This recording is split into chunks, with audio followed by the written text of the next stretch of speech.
Dankie dat jy hierdie week saam met ons kuier hier by Inspireer, waar ons reis rondom 'n geesvervulde lewe, terwyl ons oploop in afwagting op komende Sondag, waar ons die geboorte van die Nuwe Testamentiese kerk herdenk. Jesus skryf Johannes 15 vers 6 en vandag praat ons oor Heilige Gees sap. Ek is die druiwestok, julle is die lote.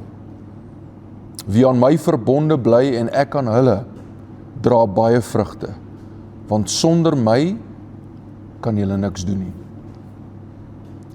Ek en jy as volgelinge van Jesus is lote in die ware wynstok, die wingerdstok, Christus. En ek en jy leef vanaf daai Heilige Gees sap, die derde persoon in die Godheid wat binne ons leef. Paulus kom kleer dit verder in as hy skryf Romeine 8 vers 11, dieselfde Gees wat Jesus Christus uit die dood het opgewek het, leef binne ons. Daarom kan ons werklik waar soos Paulus getuig, ek is tot alles in staat, deur Christus Jesus wat my die krag gee. Deur die Heilige Gees sap wat in my en jou are vloei, stel hy ons in staat om oor alles en in alles meer as oorwinnaar te wees.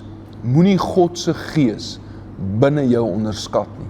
Kom ons leef groot lewens tot eer en verheerliking van sy naam. Kom ons bid saam.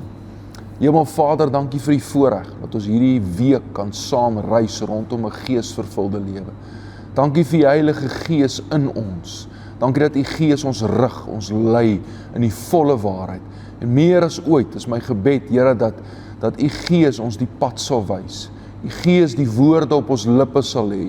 Die Gees ons wysheid sal gee hoe om elke situasie te hanteer. En Here, dat ons werklik waar geesvervulde mense sal wees, tot eer en verheerliking van U mooi naam. Amen.